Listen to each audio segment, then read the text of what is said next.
কবর প্রতিদিন ডাক দিয়ে বলে আনা বাইতুদ দুধ। প্রত্যেকের কবর প্রত্যেককে ডেকে বলে, ও আল্লাহর বান্দা, জানো আমি পোকামাকড়ের ঘর, পোকামাকড়ের ঘর।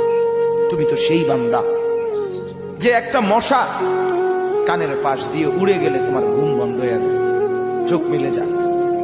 একটা মশার গুনগুন আওয়াজ সহ্য করতে পারো না।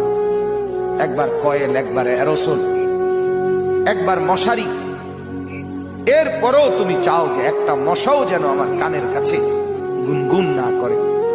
তো 5 ঘন্টার ঘুমের জন্য, 6 ঘন্টার ঘুমের জন্য বান্দা এই যত্ন নিলা, অনন্তকাল কিংবা বছরের পর বছর কবরের যে ঘুম দিবা, পড়ে থাকবা সেই ঘরে, পোকা মাকড়ের ঘর, সেই ঘরে তুমি ঘুমাইবা কেমনে, থাকবা?